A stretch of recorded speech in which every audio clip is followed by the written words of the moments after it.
For centuries, rumors of a lost city filled with gold have circulated throughout the Grand Canyon.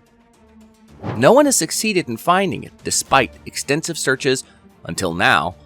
Hold on tight and be ready to be stunned by the wonderful feature of the Grand Canyon's majesty that spreads in front of us, a rough environment that has mostly remained unspoiled by human efforts. Don't miss this video at one that reveals a mystery that has been kept secret for millennia under the ground. All times, races and nations have been consumed by the desire for gold.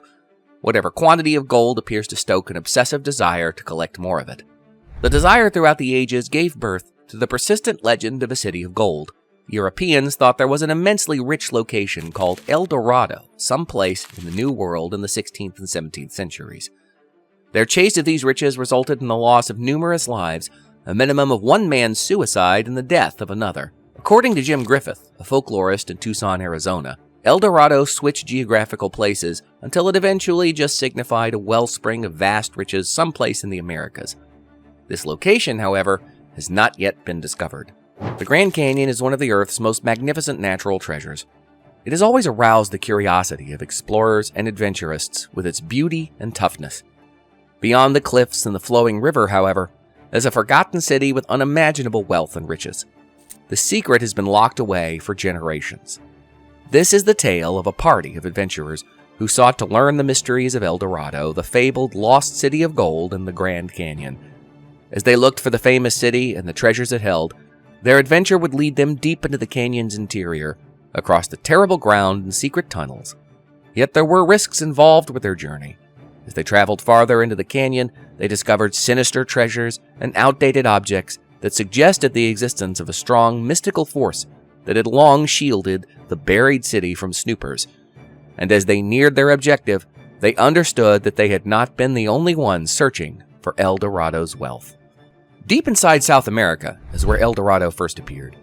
The story of El Dorado also has some truth to it, like other popular myths.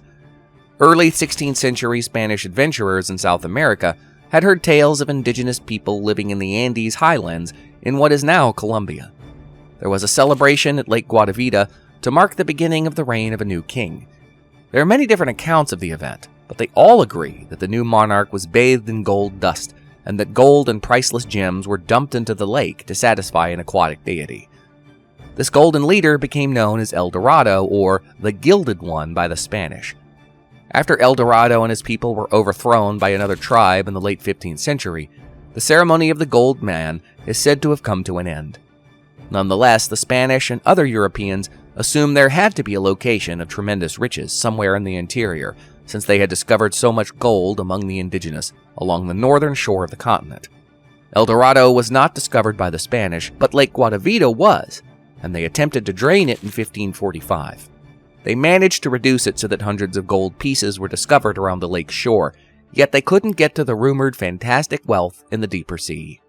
The German colonialists Nicholas Federmann and George von Speyer looked for El Dorado about 1531 and 1538 in the Llanos Orientales, the Orinoco Basin, the Venezuelan lowlands, and the mesas of Colombia.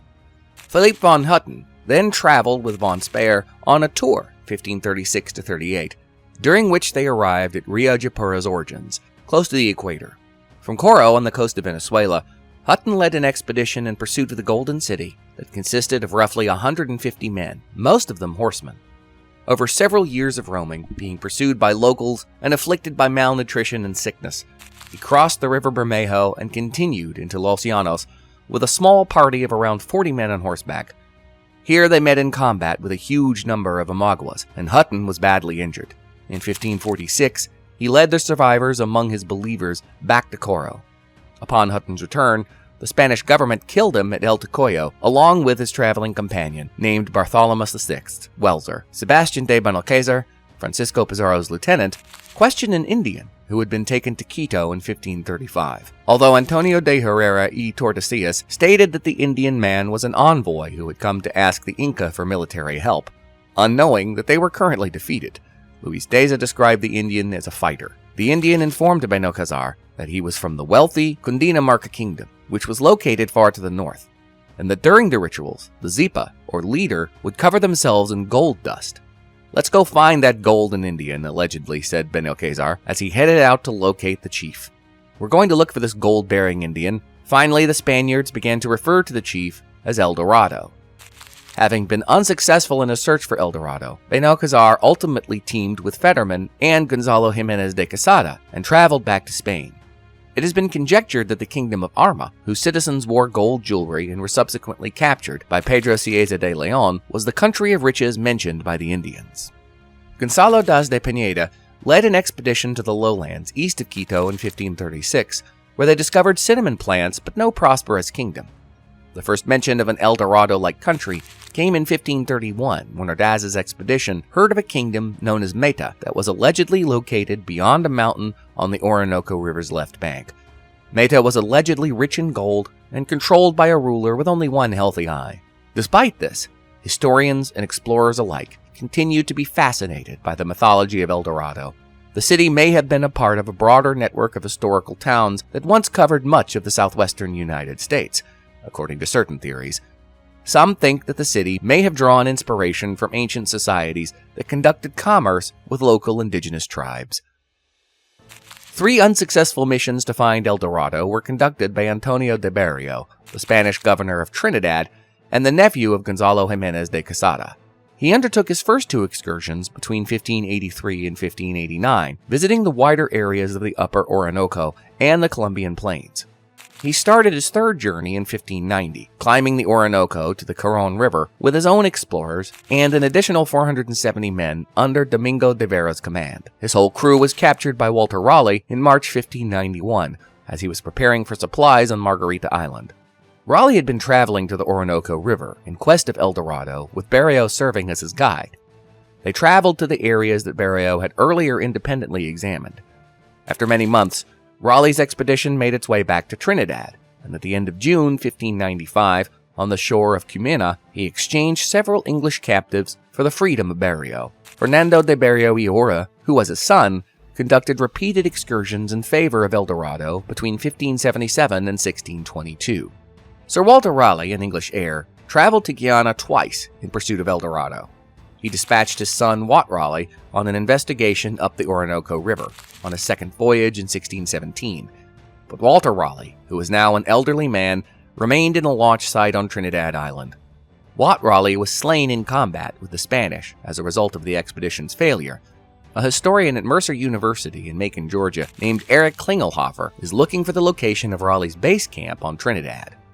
In order to learn more about the lake and the Golden City, Raleigh dispatched his lieutenant, Lawrence Camise, back to Guyana near the Orinoco River in 1596.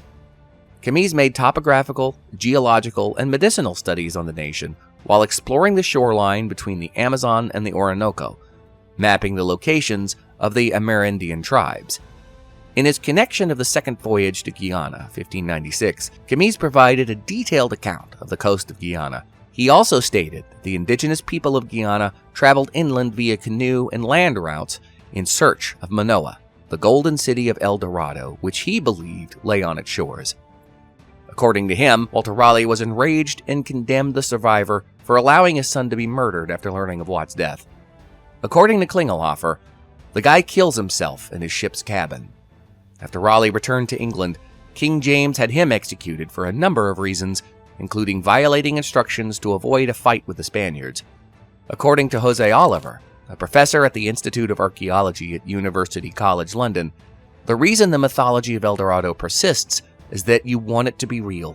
I doubt we've ever given up looking for El Dorado. The first overt effort to locate El Dorado was made by Pizarro. Yet, when word of the Golden Country spread, more colonizers started to assert that their expeditions into the interior had been undertaken in quest of it. So where is this gold-filled vanished city?